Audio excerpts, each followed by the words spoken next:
Good evening. I call to order the regular meeting of the Lakewood City Council, March 27th, 2017, 7 p.m. in chambers. Will the clerk please call the roll?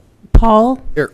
Coop. Here. Wickman. Here. Gutwein. Here. Franks. Here. Harrison. Here. Roybal. Here. Vincent. Here. Abel. Here. Johnson. Here. Shakti. Here. You have a quorum. Fantastic. Well, welcome to everybody who has made it out on this rainy, which we need the rainy night. And for those tuning in at home, we appreciate that. If you do have a cell phone, I'd ask if you could maybe silence that. And please join me in the Pledge of Allegiance and remain standing for a moment of silent prayer. Thank you. I pledge allegiance to the flag of the United States of America and to the republic for which it stands, one nation, under God, indivisible, with liberty and justice for all.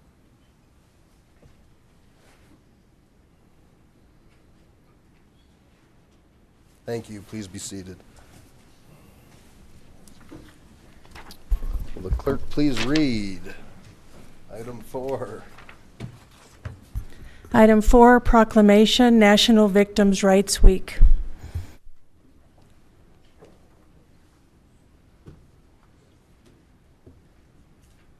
All right, so before we get started, I'm going to ask Lindsay Bradvica to come down and join me.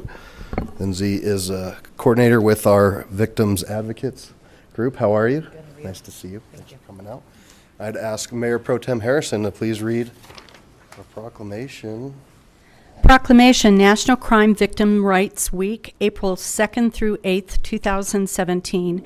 Whereas millions of Americans are victims of crime each year, leaving a lasting physical, emotional, or financial impact on people of all ages and abilities and all economic, racial, and social backgrounds. And whereas providing victims with knowledge of their rights and available services strengthens their ability to recover by restoring a sense of self-empowerment and healing. And whereas a multidisciplinary response involving collaboration among victim service advocates, criminal justice officials, legal professionals, and medical and mental health providers is essential to reaching and serving all victims. And whereas this collaborative response to victims builds trust in the criminal justice system, fosters resiliency in victim advocates and their other first responders, and ensures that victims are treated with fairness, dignity, and respect. And whereas the City and the Lakewood Police Department's Victim Assistance Unit are observing National Crime Victims' Rights Week to commit to serving all crime victims and to honoring their rights. Now, therefore, on behalf of the City Council and the people of the City of Lakewood, I, Adam Paul, Mayor of the City of Lakewood, Colorado, by virtue of the authority vested in me, do hereby recognize April 2nd through 8th, 2017 as National Crime Victim Rights Week. Thank you very much. And Lindsay, thank you for all that you guys do. I know it's not an easy job, and we're very grateful that we have you, and I know our members in the community are as well. Please, if you'd like to share anything with the group. Yep. Thank you. Thank you for helping us honor victims within the community. I just wanted to let you know that every year we have an annual Courage Walk, and that is coming up here at the Jefferson County Courthouse on April 8th. It's a time for law enforcement agencies, community members, families to show their support to victims within the community. So that is open to anyone. It is a great time, and if anybody is interested in joining us to celebrate the resiliency and strength of victims within our community, we'd love to have you there. The City of Lakewood's Police Department Facebook page has went ahead and put some information about that Courage Walk up online, so if anybody's interested, they can go to the Facebook page, and there is a link there to help us with that celebration. So thank you. Thank you again. Thank you. Appreciate it.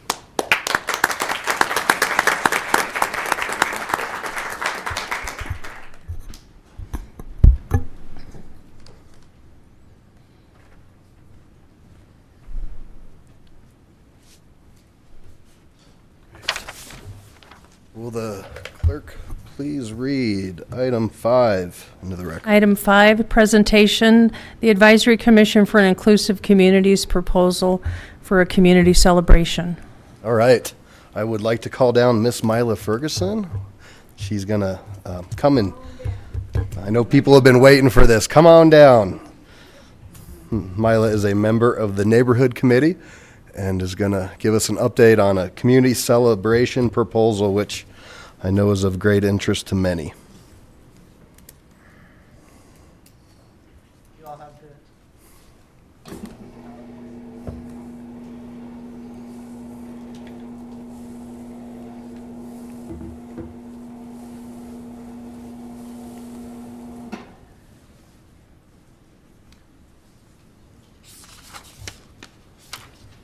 Thank goodness for Margie.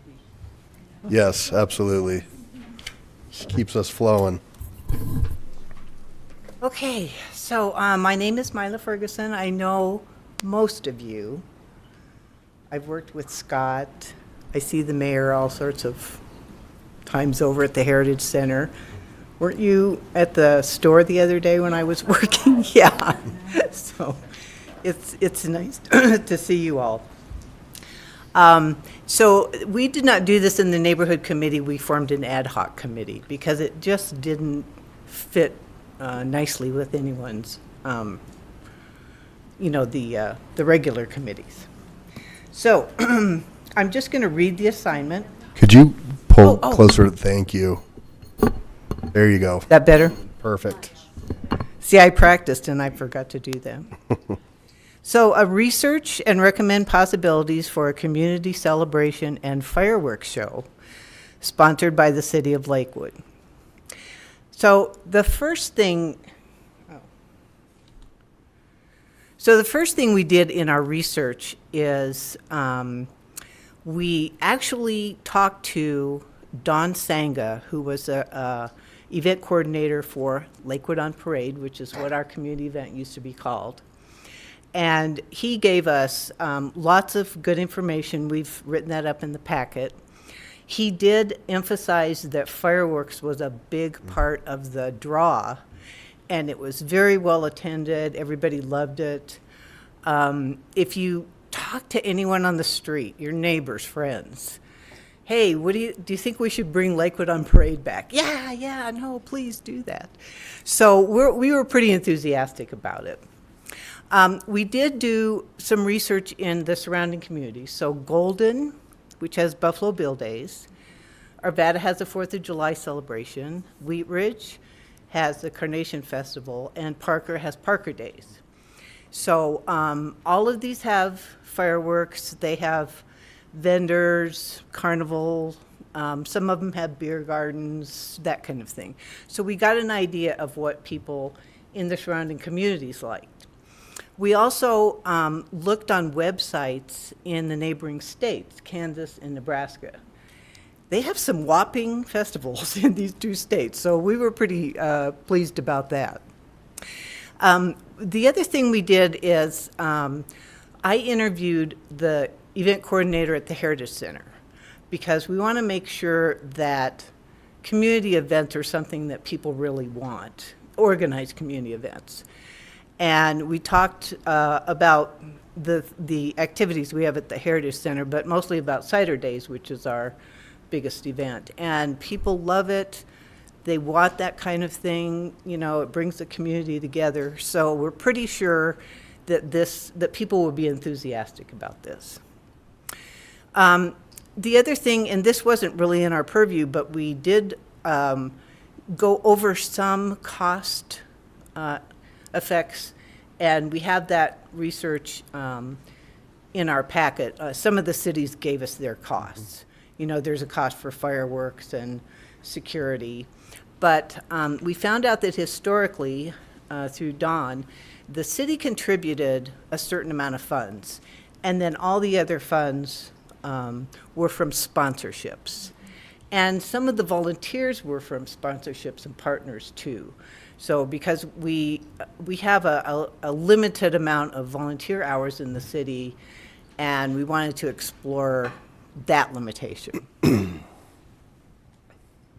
So our recommendations are yes, the city of Lakewood should hold an annual family-oriented event that includes fireworks.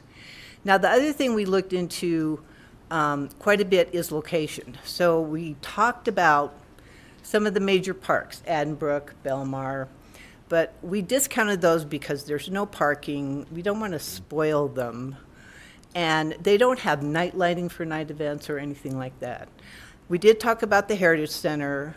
It has parking, but probably not adequate parking. And it's really not set up for the large crowd that we anticipate. Plus, in these locations, where would you have a parade? I mean, that was another thing. So we decided on Jeffco Stadium, which is the old location for Lakewood on Parade. It has, availability for plenty of vendors. There's night lighting. You can have a parade down Kipling. We've had the event before there, so that wasn't a problem. We also talked about the date, and because we don't really have anything right around 4th of July to celebrate that holiday, we said we recommend that it should be on or about 4th of July. The other thing, and we feel pretty strongly about this, that for continuity, we should probably have a city staff member assigned to this, some paid person or position that goes from year to year. Some of the cities that we talked to had an all-volunteer staff. Well, what if that person goes away, or then you got to find somebody else to run it. So we thought, I think it's a good thing to have a city staff member. So I want to introduce you to the people on our committee. Diane Duffy, and she was our lead. She was a great leader.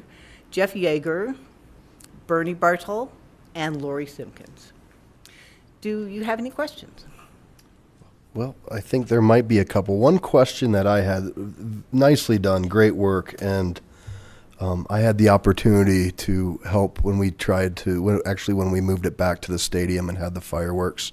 I think the city, we were up to $20,000 is what our donation was, and it's about $1,000 a minute for the fireworks at that time. Did you do any, what really killed it was the fire ban. And Yes. so I appreciate that recommendation for the July, but that's one thing that's why we don't have it anymore. Yeah, there was a drought. They couldn't Yep. get a fire permit. No, we did not look into that because how can you control Sure. drought and weather and that kind of thing? It's going to be the same Yep. way anywhere around the city. Okay.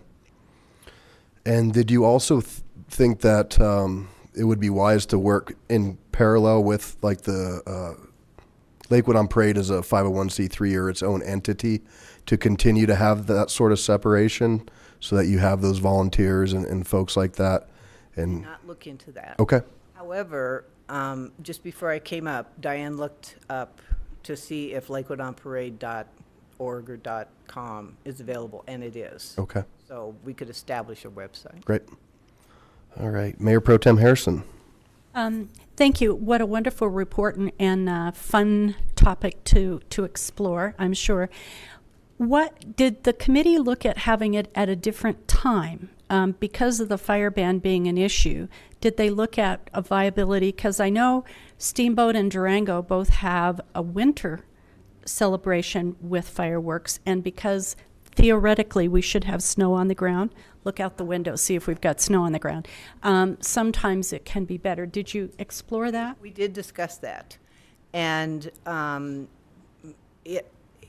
in every time period that we talked about, it interfered with other events going on around in the city. And we thought we didn't want to spread ourselves too thin, or, because we use sponsors for other events in the city, and maybe, there would be clashes. So we did discuss it. We didn't do a lot of research into it, but we did. That's why we said, 4th of July sounds like a good time. Okay, thank you. Councilmember Abel. Great job. I like the recommendation. I can't imagine having people at Jeffco Stadium when it's 10 below zero waiting for fireworks to go off. I won't be there. I think the summertime is the best, and we deal with it every year. If we have a drought, then we don't have the fireworks. But I think the community celebration and the community building angle to this idea is worth pursuing and worth preserving. In the years we can't have fireworks, we just wish we could and go on with it. Certainly. Thank you very much.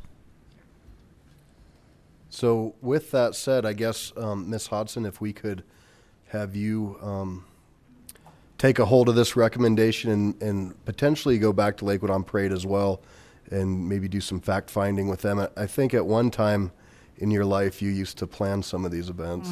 That was a long time ago. I was even on the senior vice president board of Lakewood on Parade a long time ago when they made you wear red cowboy hats. Anybody remember that? That was bad. But yes, we're happy to. We'll bring this back to staff, review this, and come up with a recommendation. And also, if you're interested, we can put a proposal together for your budget time. So if you want to authorize those dollars, you can have that conversation during budget. Great. Thank you very much. Thank you so much. Item 6, please. Item 6, Oh, 1 second. Sorry. Counselor Abel. I know time's short and we wouldn't be able to organize an entire community event. Is it possible that we can fund a fireworks show, even a minimal fireworks show, and conduct it out there this year? We could do a supplemental appropriation, and our staff's really good, and they have 3 whole months to work on it. So sir, that's a short time frame. I understand. However, if that's something that council wants, we would sure look into that.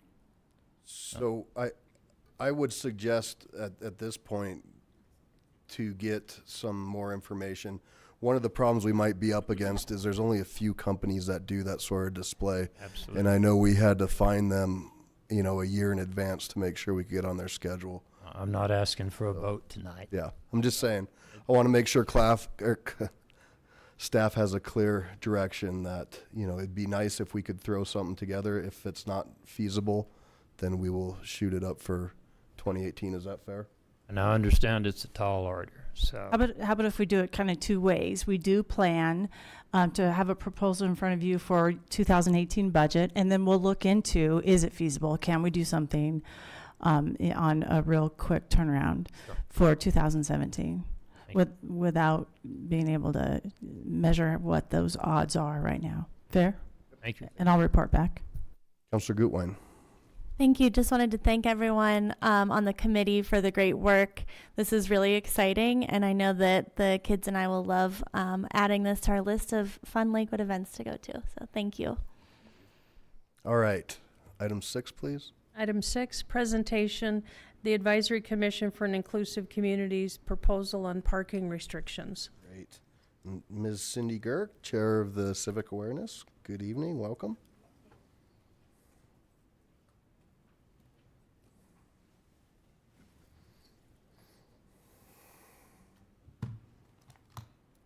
Hi, good evening, City Council and Mayor.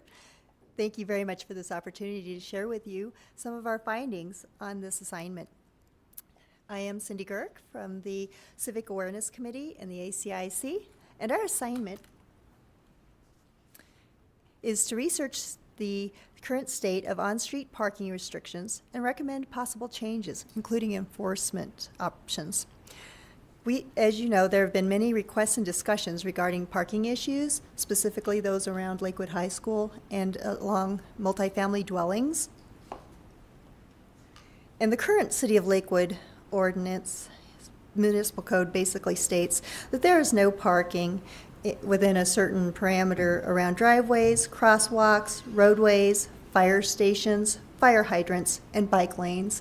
And even though signs are not required, it really is common courtesy and common sense. Our findings, of course, found that parking problems become even greater when there are special events and also around multifamily dwellings.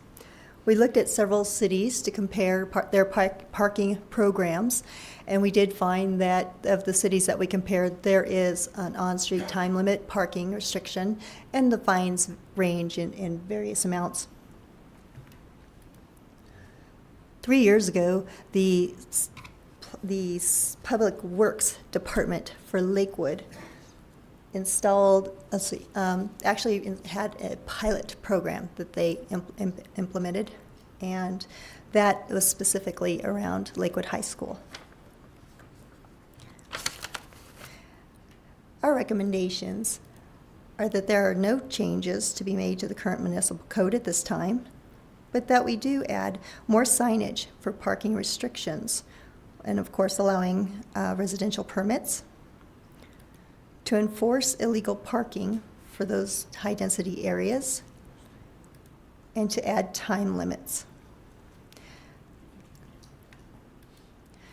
Additionally, we recommend taking a look at the current City of Lakewood zoning ordinance.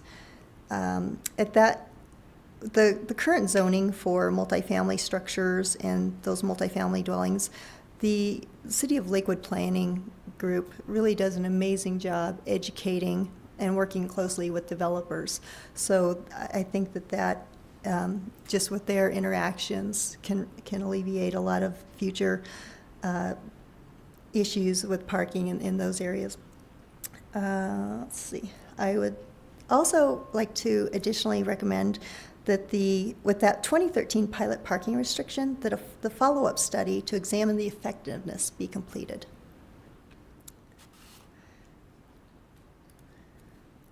Here's a list of our team members, and I'd especially like to thank Diane Duffy, Heidi Barthel, Nicole Melandry, and Ron Jones for coming this evening. And if there are any questions, I'd be happy to answer them. Yeah, I think there will be. Nice job. Council Member Franks. Hi. When you guys were looking at the possible changes to any zoning, did you come up with any recommendations like a per unit spacing or anything of that nature? Because I see there that there's some punitive things that are being enforced. But again, if there's no place to go, all you're going to do is force people to do something that later is going to be punitive for them, which again kind of doesn't really solve the problem. So did you look at multifamily and the recommended numbers of spaces per unit depending on numbers of bedrooms? You know, actually, we did. I had a conversation with the Lakewood Planning Group, and they work with developers. So when a developer comes to them and says, I would like to build this multifamily dwelling, and definitely in the code it does lay out the minimum and the maximum that's allowed per unit.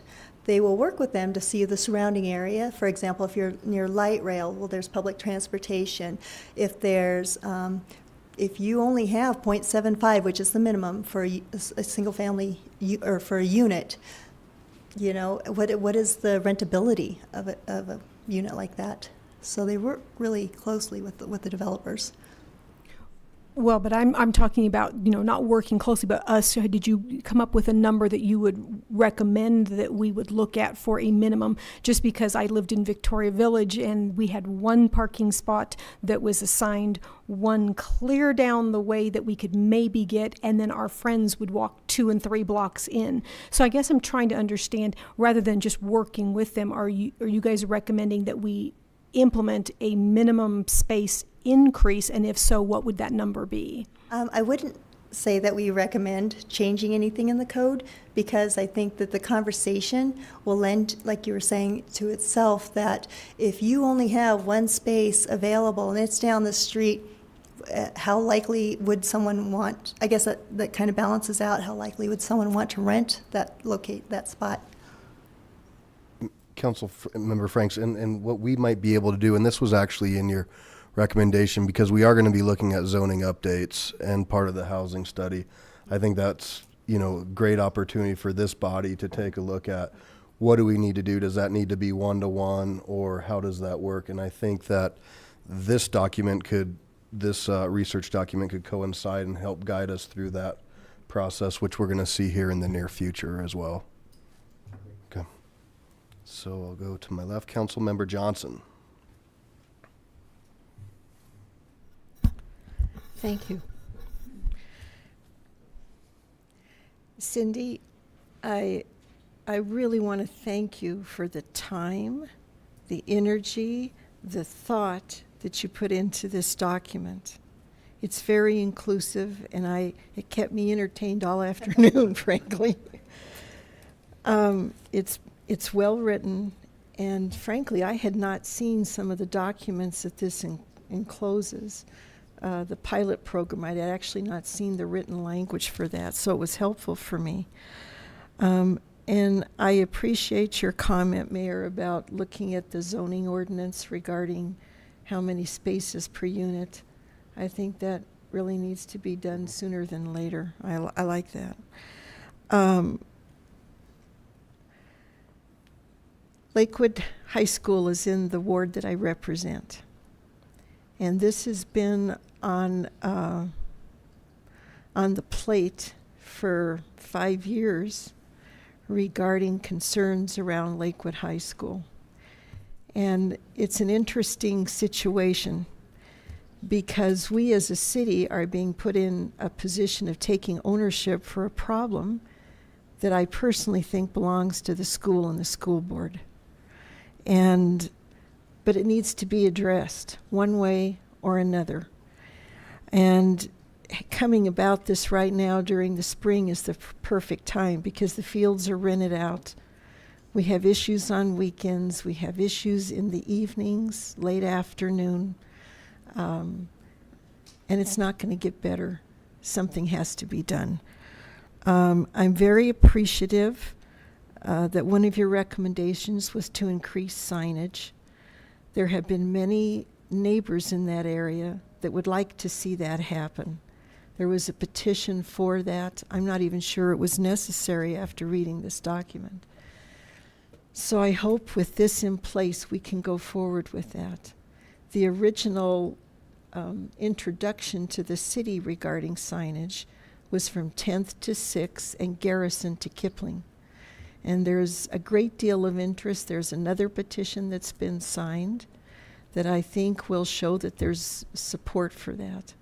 And I noticed in here that there are different thresholds with different cities regarding percentage of citizen buy-in for that. So that's something that we as a council can all try to define what that number is. And part of this document also said that to increase enforcement where people are parking illegally. And that's part of the issue around Lakewood High School is that on the south side of 9th, the parking is legal. And it's right next to the fields. There are openings there for the parents to go through the gates in order to watch their students. And but the parking is legal. I sent everybody today on council the sign that the school put up. And it's a pleasant sign. It says, please park in the parking lot. There's no teeth to it for the school and certainly for us. And I'd like to see personally some signage up there on the south of 9th because it's becoming to a boiling point, frankly, in this neighborhood. Adding time limits, I think, is appropriate. Some of the signs are, I think, from 8 to 9 or 7 to 9 and 2 to 3. And to add from 7 to 4 would make all the difference in the world. And you are absolutely correct. The population at that school is 2,100. When Lakewood was first built, it was for 850 students. When it was rebuilt, it was for 1,800. They are running 300 over capacity. And I think as a sign of good faith, it would have been nice if the school district would have tried to decrease the population there. It's an IB school, and so it gets very tricky. And because of it being an IB school, you're attracting kids from all over the place. So it's a complicated issue. It's nothing that easy. And I can honestly see both sides of this. There is parking spaces for 400, which is actually comparable to what it was before the school was rebuilt. So adding more parking was actually not part of the equation when it was rebuilt, and I think it was 10 years ago that happened. So this has been going on for quite a while. It's simmering. It's at the boiling point. A suggestion that was made was to look at where the students live geographically to give permits. That was thrown off the table.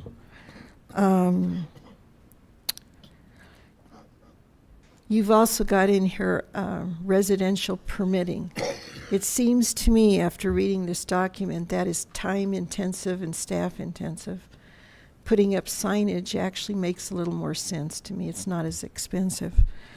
The suggestion was made at one time to put gates and locks on the openings on 9th. That was also thrown off the table. A suggestion was made to give 4 places on Lakewood property, on the east side of the property, close to Independence, as a place for parents to stage in order to pick up and drop off. That was thrown off the table. There is a grassy area in the parking lot on the west side of the current parking lot on the high school property. It would accommodate a good share of cars. That seems to be a tricky issue. It would require some drainage mitigation. It would require taking out the grass and leveling it and asphalt. It's not outrageous, but it could make a great deal of help. It would go a long way as good faith, frankly.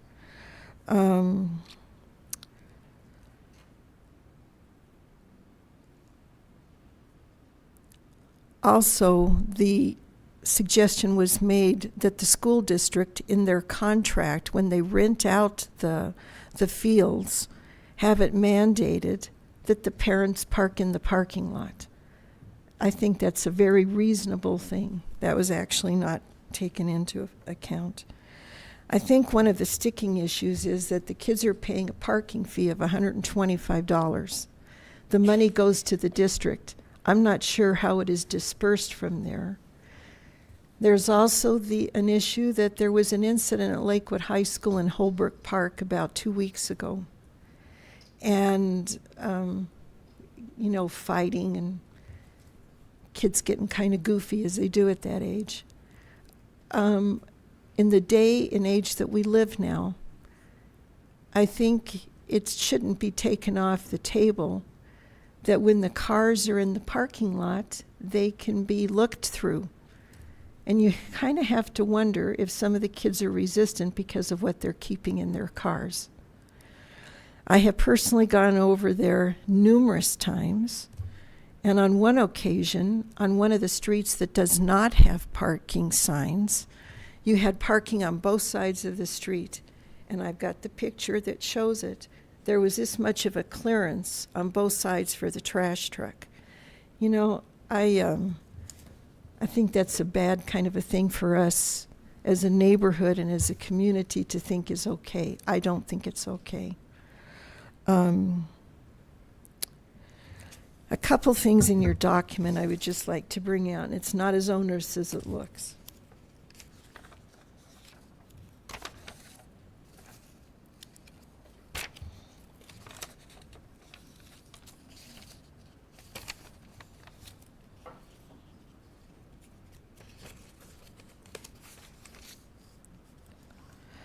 One thing that I thought was absolutely beautifully written, and I would like to see it in headlights.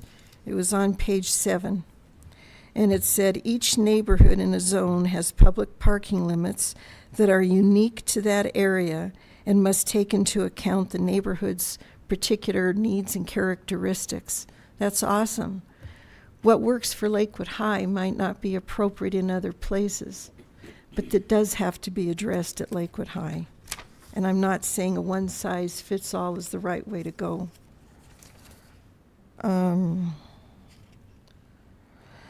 Also, the document that was written in 2013 in April, just about this time, it had that talking about the pilot program. The project near Lakewood High School is to be implemented for a year.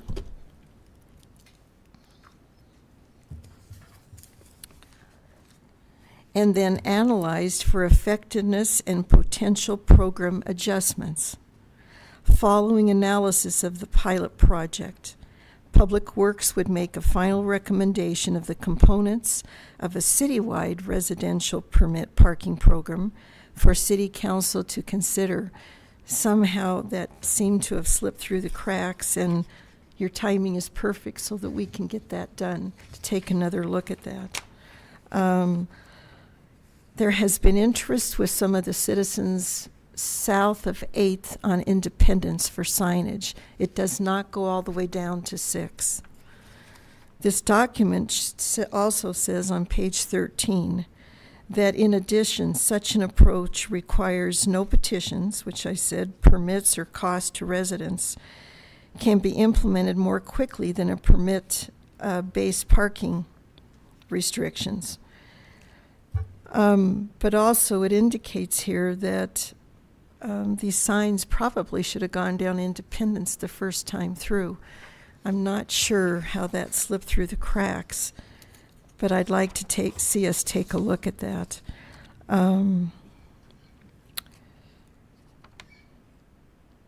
It also, on page 14, says the majority of parking problems in residential areas were attributed to educational facilities and schools. I have heard, I don't know firsthand, that Bear Creek was having a little bit of an issue with the parking around that school as well. According to this entire document, Wheat Ridge has had to address this, and so has Golden, but it's always been around schools. And that is on page 15. It's talking about other schools. So we're not unique in this. And also, I was unaware of this, but on page 20, under resident petition, it sounds like the city actually has a particular form that would be the appropriate venue in order to getting signatures. So for those that are interested in that, we've already got that form in place. I'm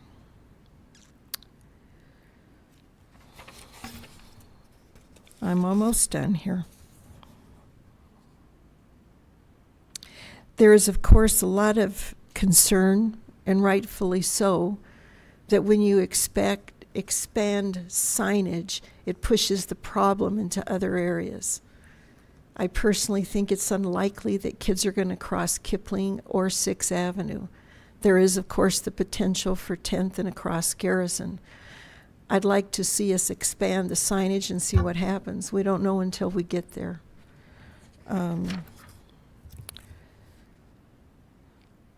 And also on page 24, there was under follow-up, it was talking about a follow-up study to occur after the end of 2013-14 school year.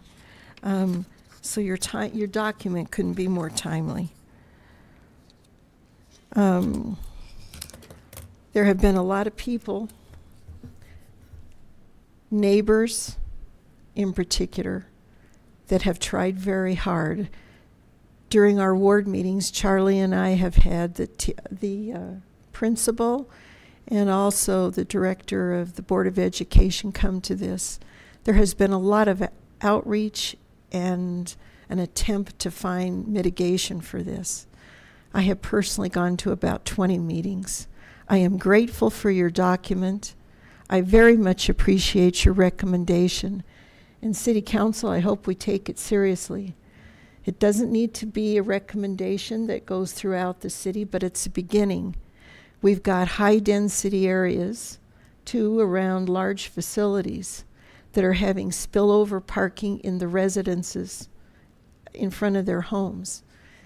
And it's only going to get worse as we get more density. It needs to be addressed. I appreciate this, and I hope we'll do it very soon. Thank you. Councilor Roybal, questions? Yes, Cindy, thank you. In Ward 3, we have similar issues, very close. Alameda High School is one of them. The discussion was parking outside the school parameter area. Another one that I wanted to bring to light is the parking in certain residential areas that you have HOAs, and they create a situation where you could only have one vehicle in their car or their parking lot, and you have a family that has 3, and so they have nowhere else to park except outside the HOA. If they park in the HOA, they get towed. If they park outside the HOA, then they don't get towed, but it really impacts the quality of life to the other residents that are next to the HOA. So one of the suggestions that you brought was possibly residential permits. And I think that would be, and I brought this up before, I think that would be a good solution to give relief to the residents that, would not have all the vehicles parked in front of their house, in front of their driveways, and they're not able to, move back and forth. The other thing that Councilor Johnson talked about was enforcement. And I think that goes hand in hand with the component. And we need to have some kind of component to saying, well, you parked here, there's consequences. So I'm not sure how that's going to really come through, but I think we do need to have something to let them know, no, this is not an appropriate behavior. But I think Councilor Johnson is really, she hit a lot of my points that I wanted to bring forward, so I'll just say thank you. And I'll lead my time to other councilors. Thank you, sir. Councilor Vincent. Thank you. I do have a question. I thought I heard you say that would anybody go into an apartment where there's only a 0.75? Did you investigate that? I did. I actually saw that in the Lakewood Code. So No, my question was, I thought you said that would anybody rent an apartment who only had 3/4 of a space? my conversation with the city planning group. Okay, so no one in high-density apartment complexes did you talk to? Correct. Okay. I'm going to offer this for consideration, and that is I live around a lot of high density, and they're filled. They're maxed out. And we start having some of the same issues with people parking in the neighborhood. We're also going through quite a bit of remodeling of older apartment complexes, and within that, where there used to be only one person that was parked, there's now roommates or 2 or 3 cars. In fact, if you go now, you can see that spillover from one that has been redone on Wadsworth that had plenty of parking originally is now going off of Wadsworth into 12th, which is okay, but that's also going to be a future park. Then what? So if you would just kind of look at that. So I know that in theory, when you live near light rail or something such as that, they don't think that anybody has cars. But they do. Okay? They have cars that they often drive to the light rail station, but that's a whole different issue. So where do they go? And the future on those, and some of the current situations that I'd have, I'd like you to look a little bit more into that, if you could. Okay, because I think there is some higher, I do believe. And did you look also to, we have had complaints in some of the neighborhoods of people who do not have enough parking in the apartments, parking at parks, even though there's a posted sign.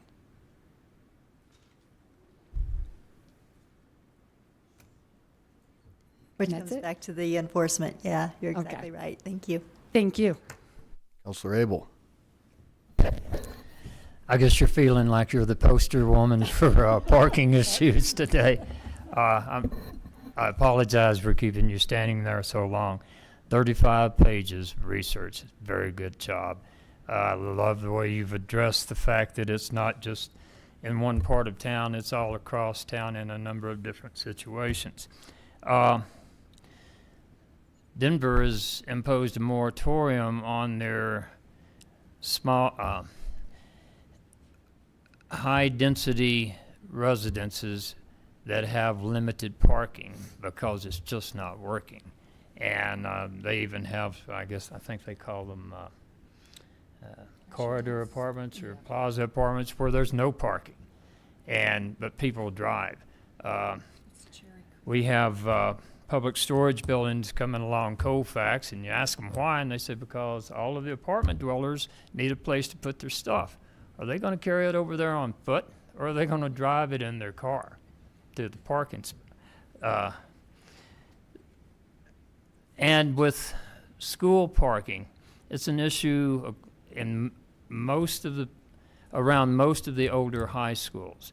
The school district now wants to have at least 10 acres for a high school site, and they don't have that in Wheat Ridge and Arvada and Lakewood. But in all three towns, they have the same problem. And it's been handled fairly well in some places, but not so well in others. And again, we have a problem at Green Mountain, at Alameda, Lakewood. So we're going to have to roll up our sleeves and have a really long study session or a series of study sessions on how to address this issue. But thank you very much for bringing us all of this volume of information to work with. It'll make our job a lot more effective. Thank you. Thank you, Councilor Abel. And I think you were building on something that I was thinking, and that was, clearly we have the zoning part and taking a look at the housing study and where do we go from there with parking. But we also have schools, elementary schools, junior highs that are, kids don't walk as much as they used to. So we see this in a lot of different areas. And one of the study session or work session ideas was to have a joint session with the school board and their new superintendent. And I know that there's been some frustration in Ward 1 with the process, but I think that needs to happen. A community conversation about all of the schools and the parking would be very helpful. So I would suggest that as well, if the council would like to do that as we move forward with this recommendation. Mayor Pro Tem Harrison. Thank you, Mayor. Cindy, excellent job. And thank you to all the committee that did all this hard work, because as you can tell, this is a hot topic. We're all getting the calls. It's all over the city. Every bit of this parking issue, we know it is, and we've got to figure out some solutions to it. It's going to make some people happy and some people not so happy. So that's something that we've got to do. We've absolutely got to look at it. But I would like to know the procedure on, I want to go back to big picture here for just a minute. We've had two really excellent presentations tonight. The fireworks presentation from ACIC and now on parking restrictions. This question may actually be to Margie. When the committees were asked to present to us, were they expecting us to ask them the depth of questions that we are tonight, or have we made you run scared from the building, not ever wanting to present? Because what I want you to hear is the more questions we ask, the more interested we are in your presentation, and we think it's dynamite. So don't feel like you're being picked on and that you didn't do your job or anything like that. It's that you've piqued our interest. This is really important. Now, Margie, I'll let you answer that question. I think you grilled Cindy pretty good. Yeah. I think we did. I don't think she was quite expecting that. I think what City Council, I think the one thing that we need for you to do now is probably turn it back over to staff with that recommendation. And Kathy does that all the time with all the ACI recommendations. That doesn't mean that you have to accept them all or anything like that, but accept the proposal. You don't have to accept all the recommendations, accept the proposal. And then I would ask the city manager, to move forward with staff and say, do these make sense? Kind of, go through them a little bit deeper, that sort of thing. But some of the things I think you need to realize is that ACIC does all this research, but they're not responsible for what some of the questions you were asking. They don't have the answers, nor are they responsible for being able to provide you those answers. So, and the other piece is I don't want other committees to feel like if they don't have all the answers, that they have not done the job that they needed to do. All we want you to do, ACIC, is be our brain for us. Go out and do the research. Bring us ideas. It's our job to figure out how to implement them. So you did a fantastic job, and I just want to tell you, thank you so much. I know it was a lot of hours of work, and we really appreciate that. All right, so a few more questions. Councilmember Gutwein? Thank you. Just awesome job. Thank you so much.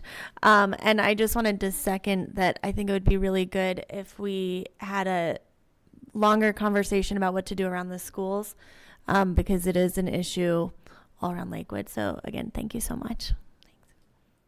Councilmember Johnson? Thank you, Mayor. I would just like to propose that because of the urgency around Lakewood High School, and because this issue has been building for 10 years and it is near a boiling point, plus in the document here, the pilot program was supposed to have a look back in 2013, that we do it sooner rather than later, because 1 year bleeds into another study, and this isn't gonna hold much longer. I'd like to see us go forward with at least addressing Lakewood's soon. Councilmember Franks?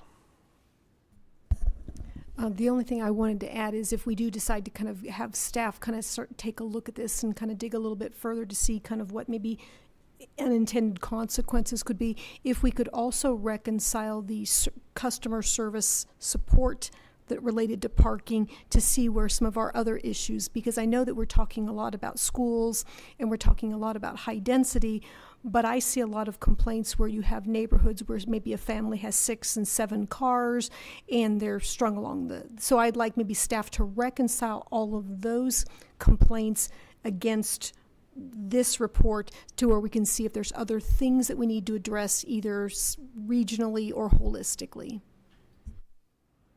Ms. Hodson?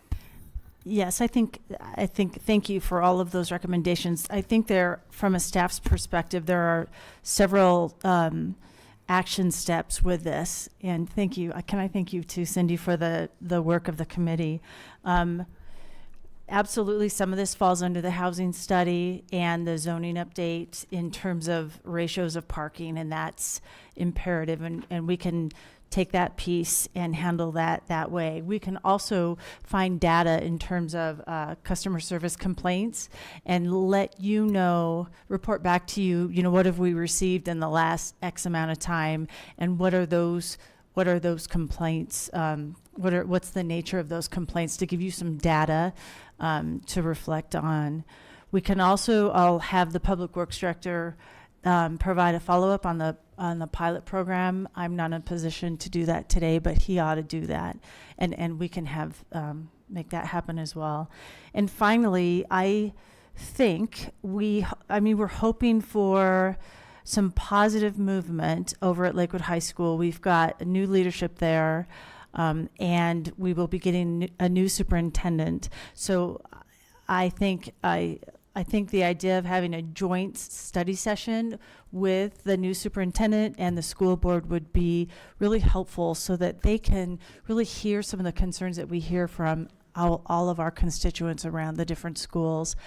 And there are so many issues around our high schools, but we also hear about drop-off areas at our elementary schools and what that does to the neighboring streets. And I agree so much with Councilor Johnson in terms of they need to share the responsibility here in terms of the school's load, so and what they need to take responsibility for.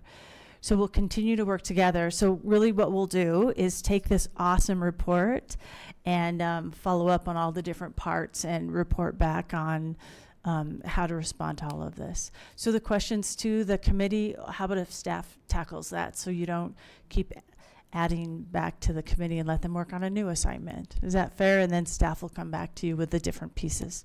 And thank you. Councilor Abel?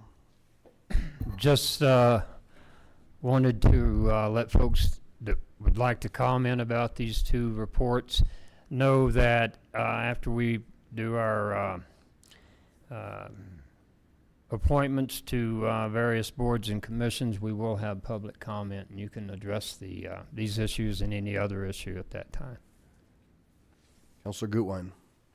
One last thing. I was wondering if when we have that joint conversation with the school board, there's this other program through, I think, Way to Go called School Pool. And it's a kind of a carpooling system that they help set up so that it reduces that traffic and the parking at the schools. And I would love to just, have that part of our conversation and see if we can somehow foster that and get some of those cars out of there. Thank you. Thank you very much, Ms. Girk. Thank Very you well for this done. I opportunity and the fantastic discussion, and our team stands ready should you have any Great. further needs. Thank you. Thank you. Thank you. All right. Will the clerk please read item 7? Item 7, Resolution 2017-12, appointing and reappointing members to the Lakewood Planning Commission. Mayor Pro Tem Harrison. Yes, the first resolution is appointing Dale Miller, Henry Hollander, and Kate Zukowski to the Planning Commission. And I see Dale's here, and there's Kate. Okay, there she is. Henry could not be here. Dale and Henry are both retreads. Thank you so much for doing that again. It is a wonderful, I served on Planning Commission, and it is really fun. It is a wonderful way to see our city grow and maintain its uniqueness. So those 3 people, I'm really excited about them. Could you please stand and be recognized? Dale here, Kate here. So we're really proud to have you both. So I'd like to move for their appointment. Motion, second. I second it, Mayor. All right, we have a motion and a second. Mr. Abel, you have a comment? I just want to say that we had 14 applicants for 3 positions, and all 14 of them in other times could have qualified or could have taken our vote for Planning Commission. It was a very impressive bunch of applicants. Same with ACIC, the Historic Commission. There's a lot of talent out there, and thank you for volunteering. All right, we have a motion and a second. See, we made you stand up and clap, and we haven't even voted. Uh-oh. Please cast your votes.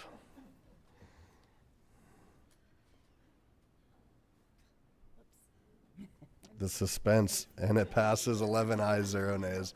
Congratulations and welcome. Counselor Gutwein, did you have a comment? Okay. Well, I did just want to congratulate all of you and thank you so much for all the hard work and hours that it goes in. So welcome. I'm really excited. Thank you. Item 8, please. Item 8, Resolution 2017-13, appointing and reappointing members to the Lakewood Board of Appeals. And I see a couple of these people. We are reappointing Rachel Willier, and I never can say, Rachel, did I say your name right? Close? Okay, Rachel, would you stand? We'd love to say hi. Okay. You'd think it was Monday or something. I don't know what's happening. And we'd also like to appoint William Furman, Jennifer Madison.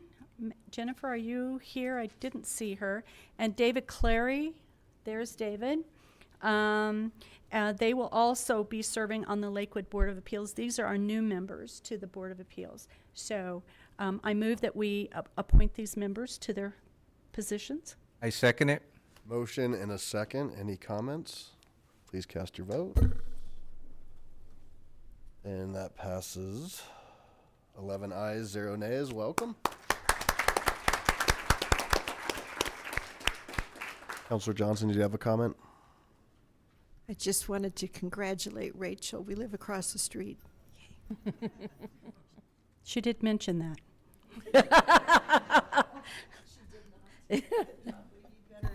We voted for her anyway.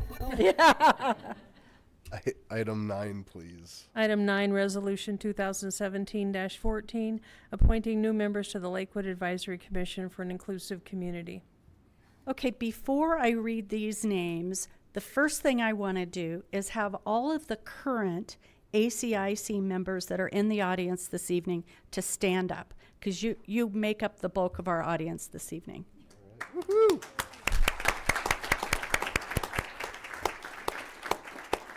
Now I'm going to add some new people to those ranks, and I'm really excited.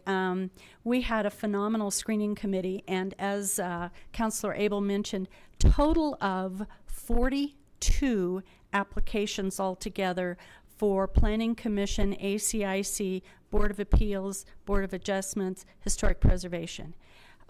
We had 5 people that got to know each other really well, the screening committee, over about 3 weeks. We had meetings a lot, and I want to personally say thank you to all of them that served there. Shakti, Charlie, Pete, Dave, and Scott.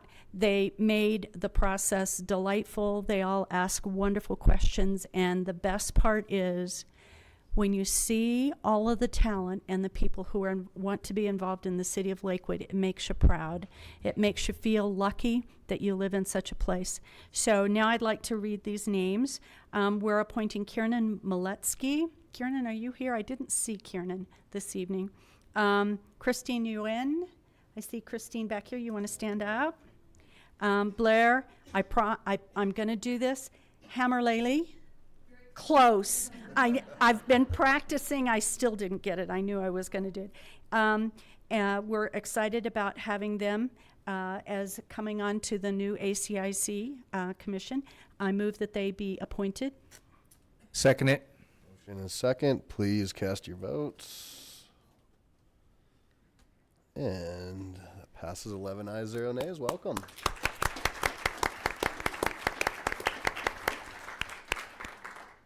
Last but certainly not least, item 10. Item 10, Resolution 2017-15, reappointing members to the Lakewood Historic Preservation Commission. Now, this is our kind of newest commission, and it's been live for, I think, 4 years now. So this is some of our very first commissioners that had to be reappointed and or had filled their terms.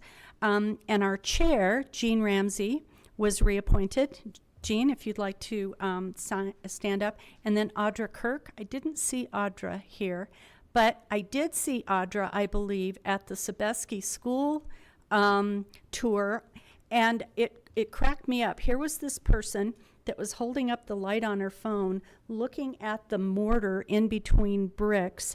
Now, I thought to myself, why would a person do that? Well, of course they would. She was serving on historic preservation. They would need to know what's in there. So it made perfect sense after I realized what it is. So, Mr. Mayor, I move we approve these appointments. I second it. Motion is second. Any discussion? Seeing none, please cast your votes. And you are approved. Congratulations.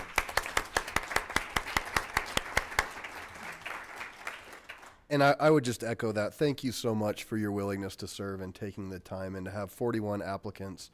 There's been times where we've just been sending out notices. We need people, we need people. So if you didn't get it this time, there's absolutely another opportunity to serve. And as far as Ward 2 goes, there will be, unfortunately, a vacancy in Ward 2 with the passing of Miss Kirkpatrick. So we will be posting that, I think, in May, and be looking to refill that. Councilor Gutwein? I just want to say I'm so excited about the millennials that are joining, so thank you. All right. So we are now to public comment. This is the point in the meeting where the public is invited to address the city council on items that did not appear on the agenda. All comments should be directed to the city council. I ask that all in attendance observe the decorum of the city council chambers and refrain from applause or audible support or discord with the speaker. There is a 3-minute time limit. It will glow green right down there on the little box. When you're 2.5 minutes, or you're at 2.5 minutes, it'll change to yellow. And when your time is up, it will go to red, and I will gently try to move you on from the red. So, and I think we have a group of students potentially that wanted to come and go in line. Is that what? Yeah. Is that Kristen Kidd? Are you leading this? Come on down. All right.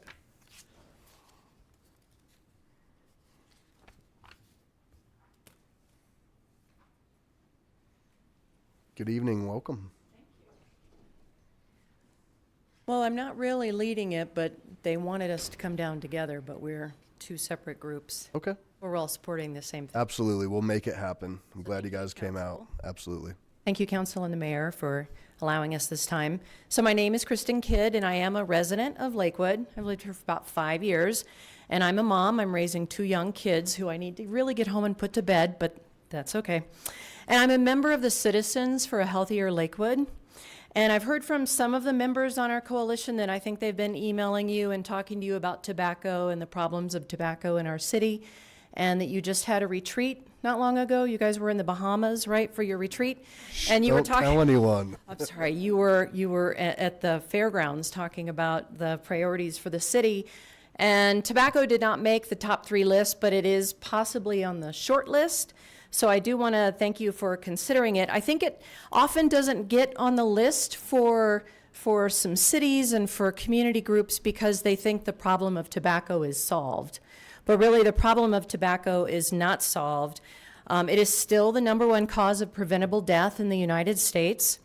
And in Colorado, 2,400 kids every year become addicted and new daily smokers.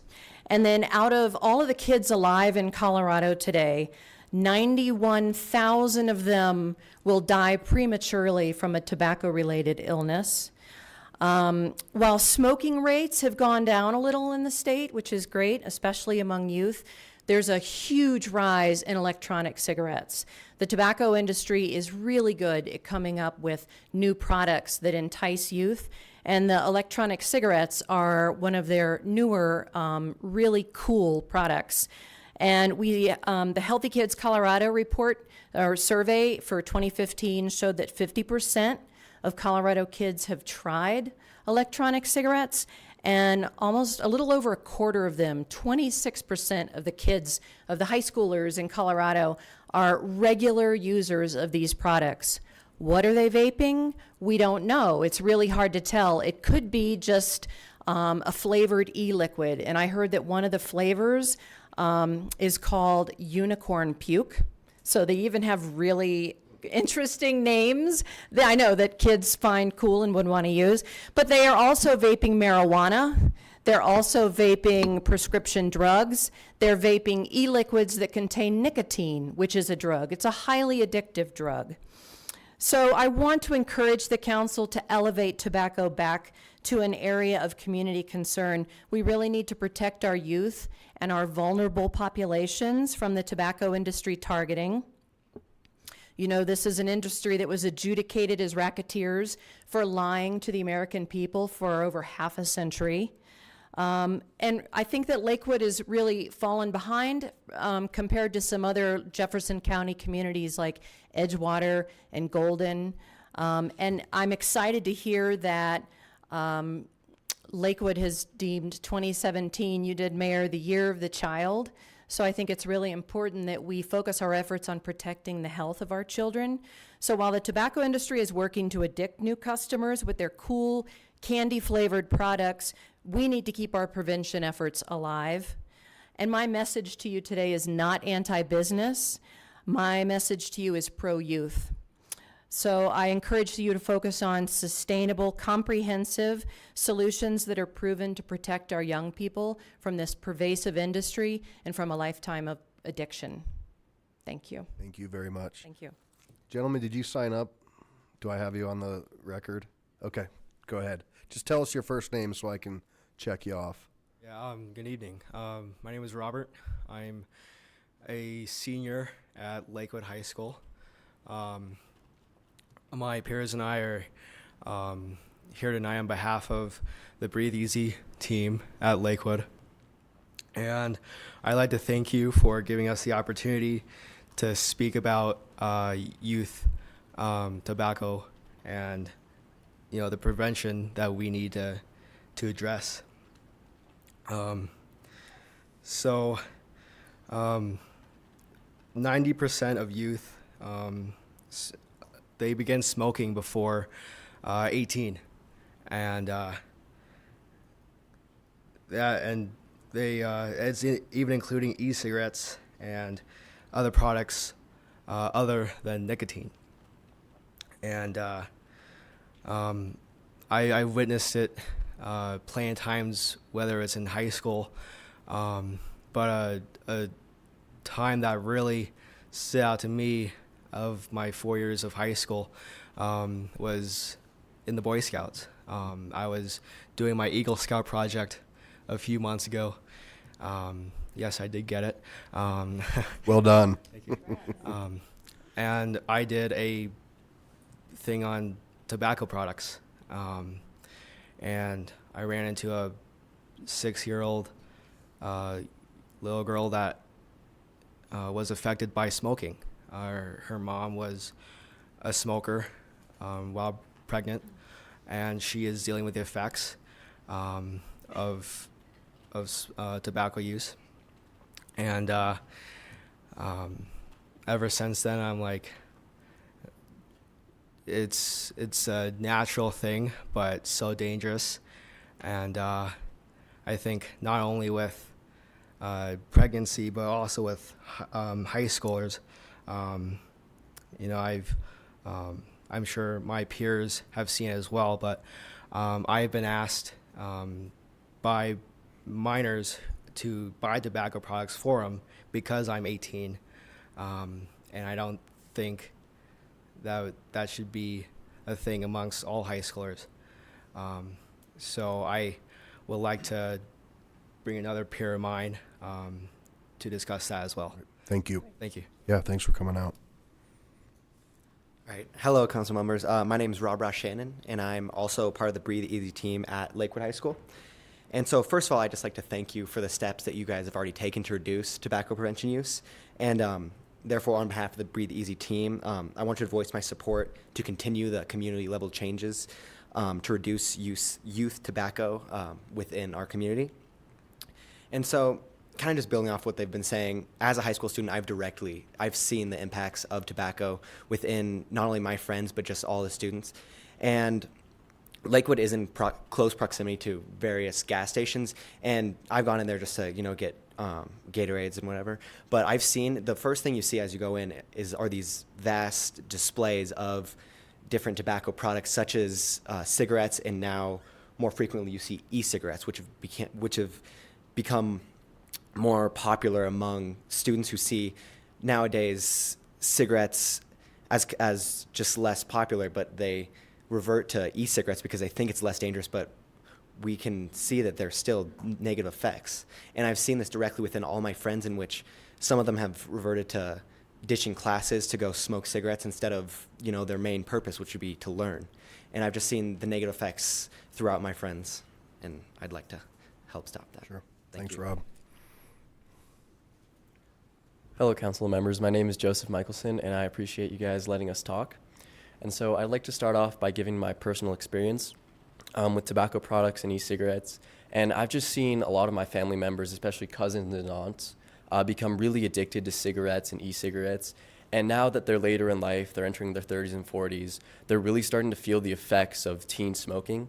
And just because I've been able to see that, and I've been able to see the health problems that they run into, and what it can really do to a family, I've personally stayed away from these tobacco products. But now that I'm seeing my peers and my friends start to experiment with tobacco products and e-cigarettes, it really worries me for the future. And because of that, I'd like to ask that you guys make this one of your priorities, because personally, I really do see students using tobacco products and e-cigarettes, and it's a big part of high school culture. And I feel like we have to do more to change that. And so I'd like to end by saying that I hope you guys consider joining other communities in Colorado, like Golden and Edgewater, who have taken action to make it harder for youth to use tobacco, just to help preserve the future of this community. Thank you. Thank you. Thank you all very much for coming out. Normally I would comment after public comment, but you want to get home to your kiddos. So we are aware, we did receive, I think probably every council member has received the proposal, and it wasn't set aside, but we had a ranking system of some hierarchy, and we actually are going to have a survey put back out to council about other things or opportunities for a study session. So keep coming, and I would say it's something that this group would be more than certainly would be willing to have these conversations. We just got to try to fit it in. And we appreciate the Breathe Easy team. You helped us when we did our last round of tobacco issues, so stay active and be careful where you park. Ride your bike. Thank you very much. Mr. Plotkin.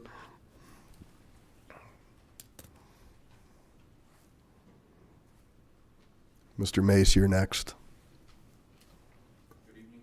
Good evening. Welcome. Thank you. I just have a quick presentation. Okay.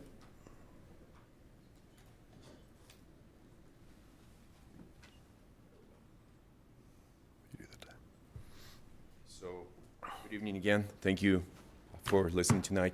And so you've all heard parking, walking, big picture, the future, community coming together. And so this is a quick overview of where Lakewood needs to do better. And some have stated that we, the citizens, are against all development, are never happy. And what we're not happy with is that some are not listening to what we really care about and what position, and how to position the city better for the future. Sorry.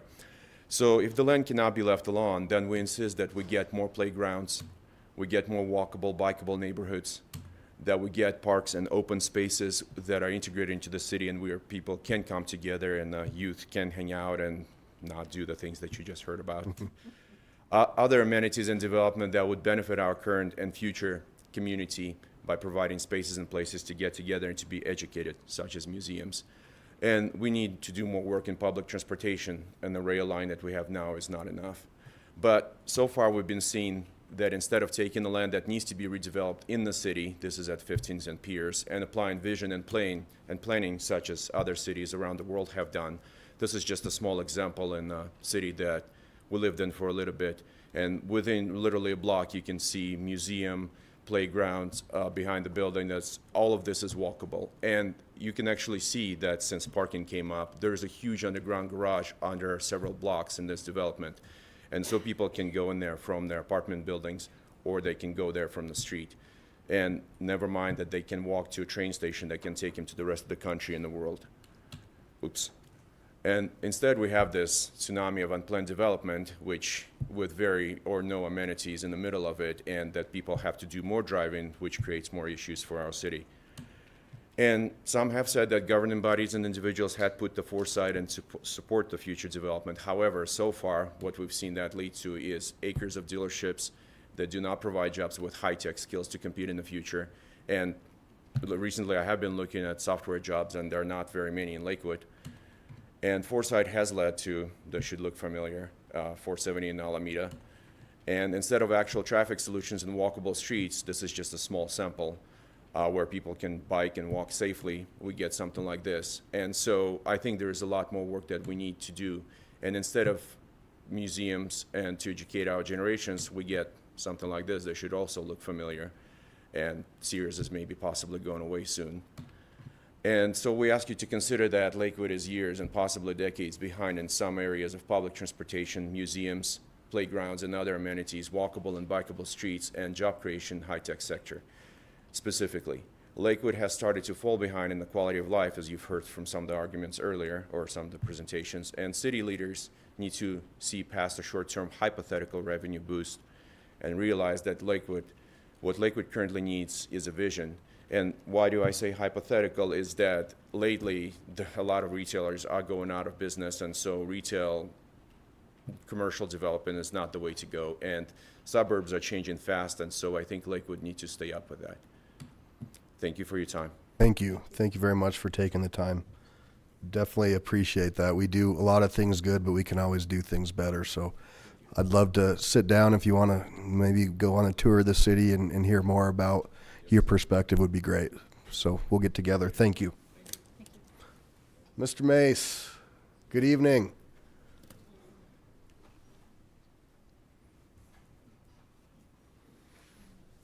Come on down.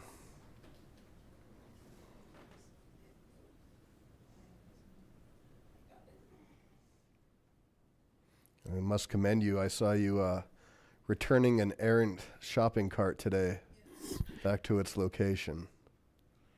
Good evening, Mayor, City Council members. James Mace, Ward 2. Of course, you guys know that. The reason I'm here tonight is because two things. One, my rights have been violated, and this council has violated my rights. You know, by you guys telling me that I'm only allowed to communicate through the police department, that is a total violation. Because, simple fact, I feel like I should be able to come up here and respond to anything. I mean, I'm very irritated because of this issue. And also, I've been asked by Councilor Johnson to be here tonight to speak on the grocery cart issue, and I'm more than willing to. Mayor, the reason I'm upset about the grocery cart issue is because I'm the one out there, nobody else is doing this, I'm the one pulling them back to every store, no matter if they're in the garage or not, right out here, I'm the one that grabs them and pulls them back.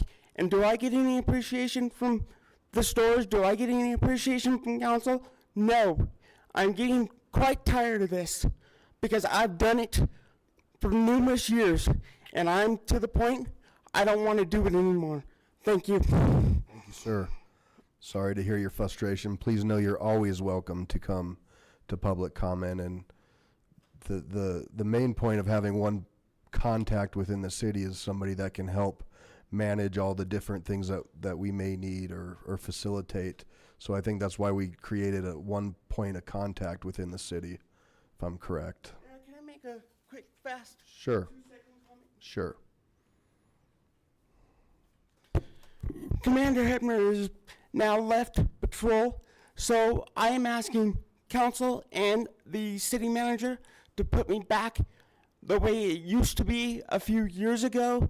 I am refusing to go through the police department with Commander Hebner leaving patrol. She is now in communications, and I am having a real hard time getting a hold of her. Thank you. Okay, thank you. Okay. Mr. Rodriguez.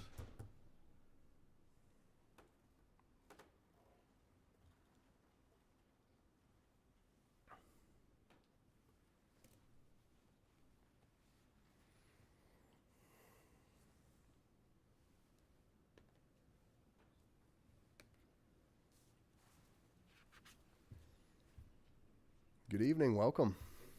Nice to see you. Mayor and members of council, my name is Jeremy Rodriguez, and I am here on behalf of Congressman Ed Perlmutter. Usually you see Jerry Pfeiffer here tonight, but I'm here for a couple of good reasons on top of that. One, I'm a resident of Lakewood, and two, my fiancée Christine was sworn in tonight, so I thought I'd come and give a little support. There you go. So I'm here. I wanted to give a few updates regarding what we are doing here in the district. We have a couple of different events that we're putting on. On Saturday, April 8th, from 10 a.m. to noon, we are having a housing panel discussion and resource fair. This gives residents an opportunity to learn about the rental and ownership markets in the metro area and what Congressman Perlmutter is doing in Congress to make sure housing is more affordable. We are also having Academy Information Day. This is for students who are thinking about an education through U.S. Military Academy. Representatives from the U.S. Service Academies and Colorado's congressional delegation will be at the Denver South High School to present information and the process of applying for these academies. If you'd like to find out more information, please go to Congressman or perlmutter.house.gov and feel free to give us a call for any other questions you may have. And if you have any questions from council, I'd be happy to answer those as well. If not, I think there might be a couple. Okay. Council President Roybal. Thank you, Mayor. You said April 8th, location and time? April 8th from 10 a.m. to noon, and that will be at Alameda High School, and that is for the housing panel discussion. For the Academy Information Day, that'll be Saturday, April 22nd from 1 to 4 p.m., and that's at Denver South High School. Okay, thank you. Thank you. It's great. And I think that's it. We have on first reading tonight, we have our community development block grants. So we enjoy having those, and we would urge the congressman to continue to make sure that we have community development block grants. I will do that. Get that plug in. Thank you. Thank you, Mayor. Yeah, thank you. Ms. Shockey, did you have a comment on public comment? I just wanted to say I very much like the vision you presented, at least for some parts of the city, and I think it's consistent with some of the vision that's been articulated, and I think the challenge comes in the logistics of what exactly do we do to create that kind of vision as a government body, and I'm happy to have those conversations with you. Before I go to other councilor comments, does anybody else wish to speak at public comment? Amara, and then Charlie. Okay.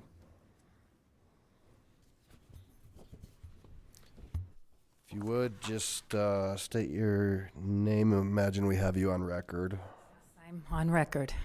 And three of you are probably not surprised to see me tonight, given the topic of the ACIC report. Dave, Barb, Adam. Adam, what year did you first run for Ward 4? 2007. And it only took me 10 years to get it on the agenda. I would like to go one step further to the wonderful research that the ACIC has proposed.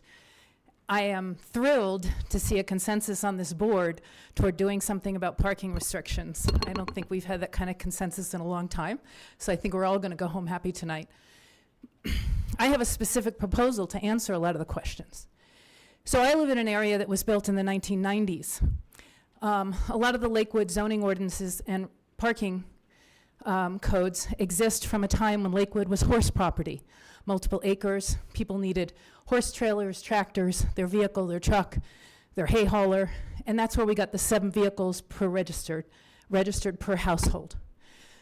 Most of us live in areas that are cul-de-sac style areas, narrow, small, high density lots that barely accommodate the parking for 2 vehicles and a 2-car garage. We allow people to pave over part of their front yard, as my neighbors have, to add more vehicles. We allow 7 vehicles per those residences and cul-de-sacs that were designed to park only 2 vehicles, maybe 3 per house.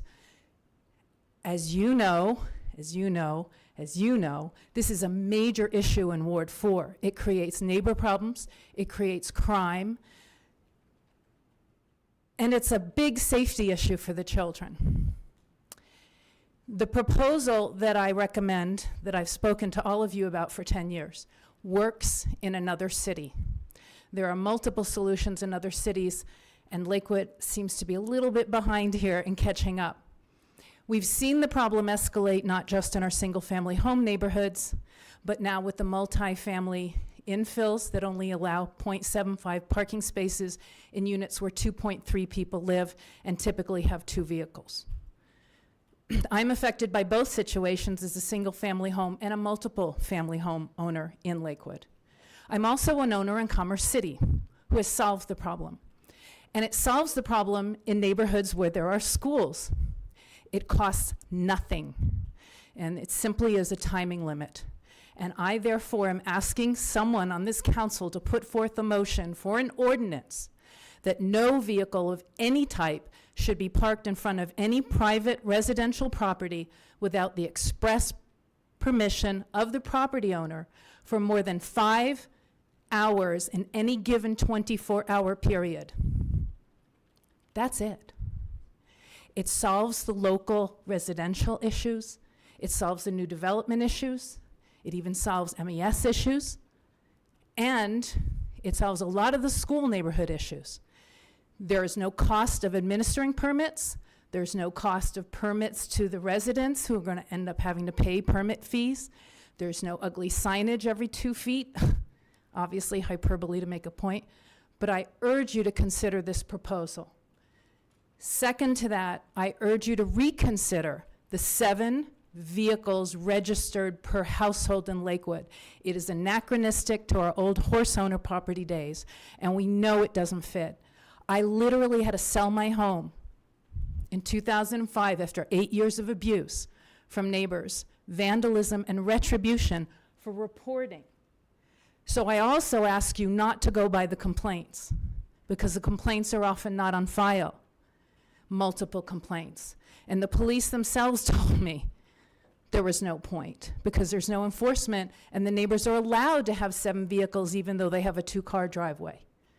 And they territorialize the parking spaces around them. So in closing, in the year of the child, after long discussing this, let's make our neighborhoods safer for our children, including where there are schools or where there are neighborhoods built for families. Thank you. Thank you. Mr. Olson.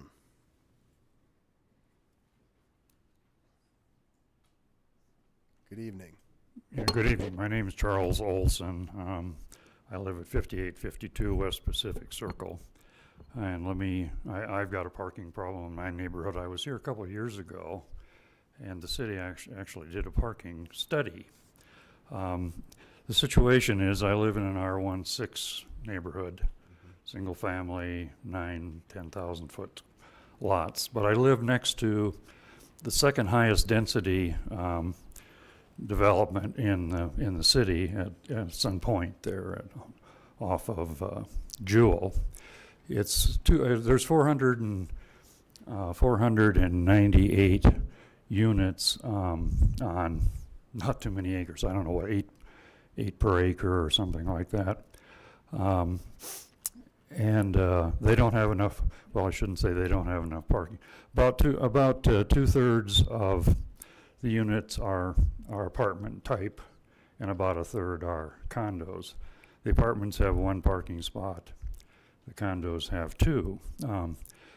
One of the problems is it has private streets, so they can control their own parking.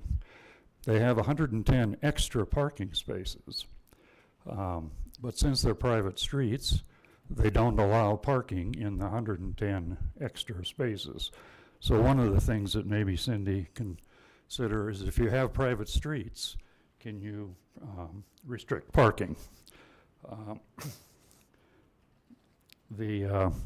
She mentioned 5-hour parking. I've had across the street from me, there's been a car parked there for 12 years. On the way here tonight, I drove about a block and a half each way, and there were 44 cars parked on the city street within a block and a half of my house. The reason the city parking study may have failed is that our parking problem is weekends and evenings, because during the day people get their cars and go to work. Well, the city said we can't pay overtime to do any studies in the evenings or weekends, so they can only do a study during the day. The state does have a code that says that you can only park for 24 hours on a street, but it says it may be enforced, and the city of Lakewood does not enforce 24-hour parking. I'd like to get a copy of that report, and I'd like to get page 20 so we can form. We've kind of given up complaining, because what can we do? The condo project is not. They've flushed all their parking problems out of their neighborhood, and of course they don't want to allow parking and fill up their streets with parking. So we've talked to the condo managers, and they say, forget it. We're going to keep our streets clean and dump the traffic out onto the city streets. And perhaps I can talk to Cindy if she's not done with the study and kind of explain what's going on in a neighborhood. Thank you. Thank you. And that report is online, but we can try to get you a copy, but it is online with the packet tonight. And staff is going to be looking at this now, and they're fully kind of aware of your situation, so I imagine that'll be part of their conversation. Some point, yeah, right, yeah.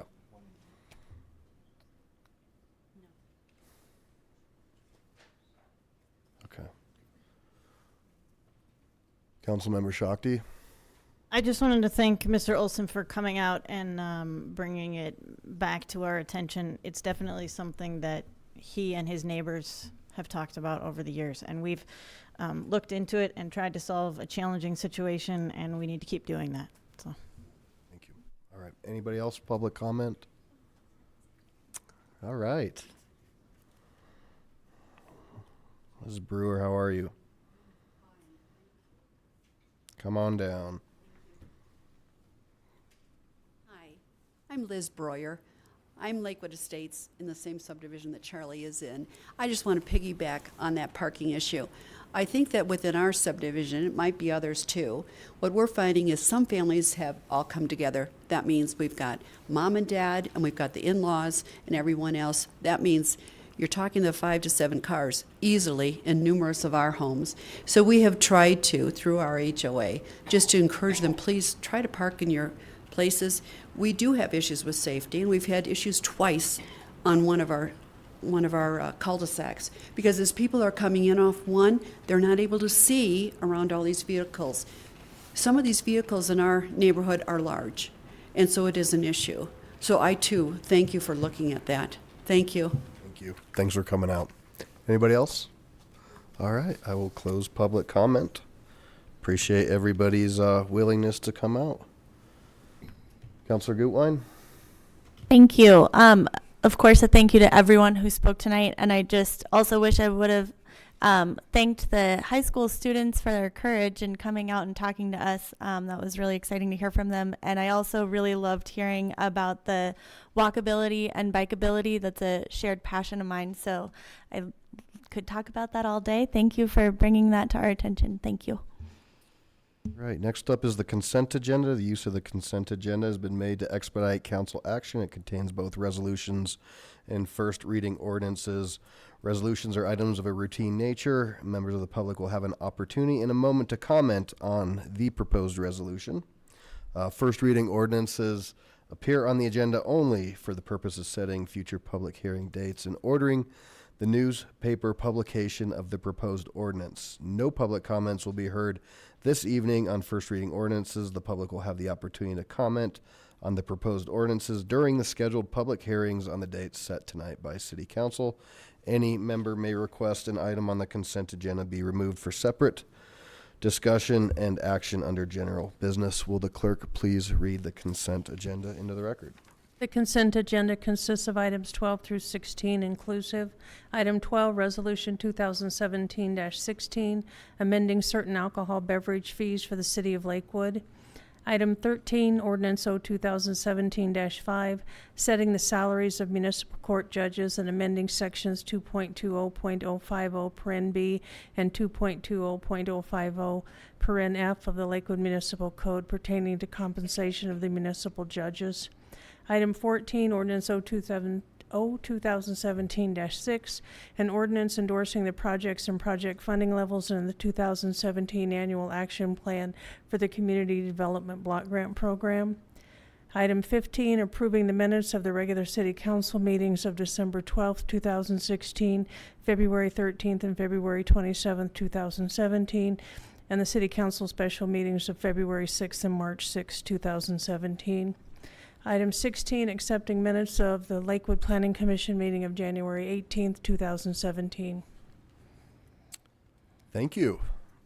I will now open the public hearing on Resolution 2017-16. Nobody's signed up to speak.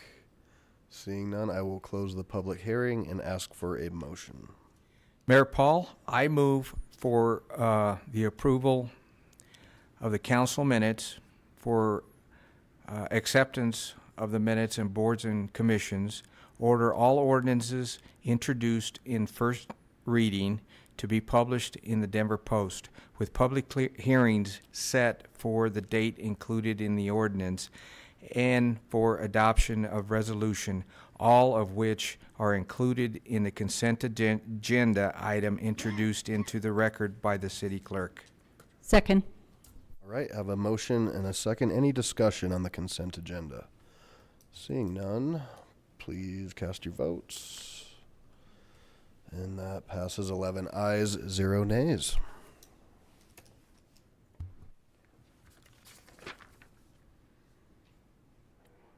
Is there anything under general business? Ms. Hodson, executive report? Yes, thank you. Just a few things. By way of a follow-up, I actually asked the woman who spoke tonight on the tobacco retail license issue. It says in the report that they have, they're aware of 7 cities in Colorado with a tobacco retail license already in place. When I spoke to her, she said that's up to 8.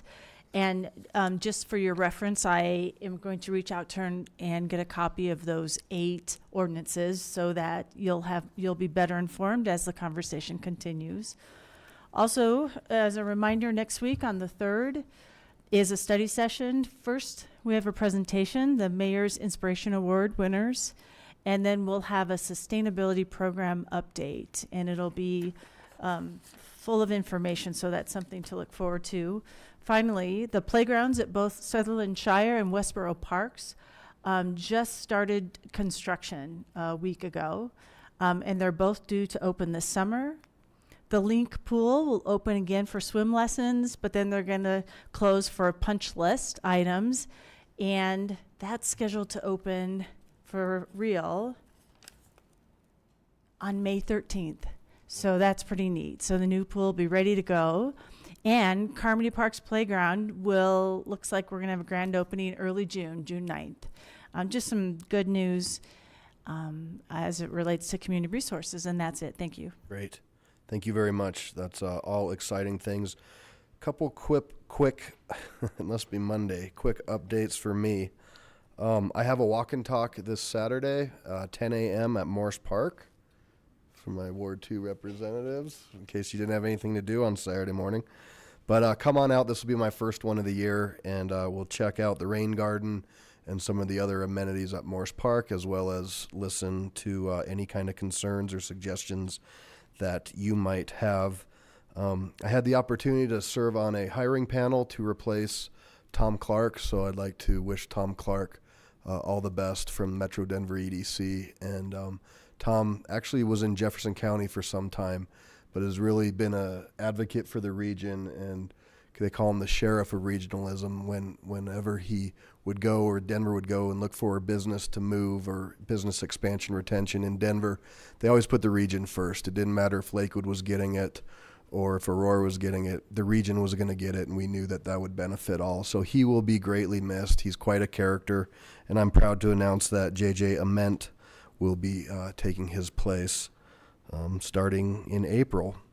2 things that our council legislative committee have taken on, and something that I've been advocating for on their behalf as well as the city, is the continuation of construction defects litigation, which we've seen multiple problems with throughout many communities in the region. And so we're actively trying to work on a solution with our state legislature for the 4th year in a row, and we will see if that happens. And then the other one that we're also paying great attention to is the potential referral of transportation funding to the voters in November. And that bill passed out of the House with some amendments and will now go to the Senate. And I imagine it'll come out much different than it did out of the House, but that's how those things work. So stay in tune for that.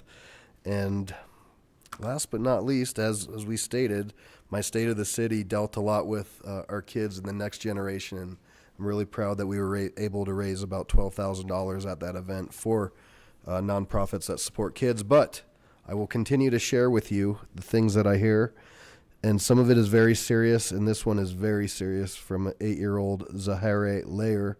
Thinks the city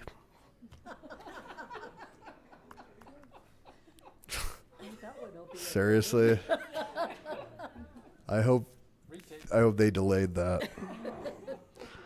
Thinks the city should allow kids to have candy every day for free.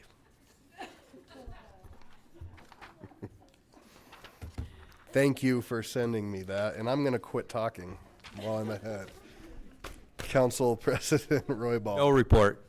Mayor Pro Tem Harrison. Well, I'm going to see if I could top that. I'm not sure that I can. Please don't try. I wanted to congratulate the Action Center. They had their best yet beautiful junk sale over the weekend. And for those of you that missed it, it was phenomenal. It was really, really good. And if you couldn't fill up the trunk of your car, you didn't try hard enough. Let me tell you, there was good stuff. But don't panic. There will be another one in October. So that'll be coming. Mayor Paul and I had the opportunity this morning to participate in a ribbon cutting at the Centura new urgent care / emergency care facility at 3290 South Wadsworth. And what's very interesting about this facility is that you can get both urgent care and emergency care in the same doorway. And as a health insurance agent, one of the questions that I ask them is, okay, we hear all of these horrible stories about being overbilled. They have a special triage unit there that determines if it could be treated in the doctor's office, they'll bill it as urgent care. If it would be normally treated in the emergency room, it's billed as emergency care, and 80% of their billings are urgent care. So I think that's really good news for citizens of Lakewood. And thank you, Centura, for being a part of our community. We really appreciate that. That's all that I have. Thank you. Councilor Coop, Councilor Wickman, Councilor Gutwein. We have our Ward 5 meeting this Saturday morning, April 1st at 9 a.m. at Bear Valley Church. Thank you, and hope to see you there. Councilor Franks, Northport. Councilor Vincent, Councilor Abel. We have our ward meeting Saturday morning at 9:30 at Holy Shepherd Church, 9th and Kipling. We'll be having an update on the Iberhood Historic Survey and discuss any issues or concerns or any bragging you want to do on the city. So thank you. Councilor Johnson. Thank you. Don't mean to be a pain, but I want to advocate to jump up the Lakewood High School issue. It's not going to hold, Kathy. It's a boiling situation in that community right now. And the study is 4 years overdue to have a look back on the pilot program. We have no idea when the superintendent's going to be appointed.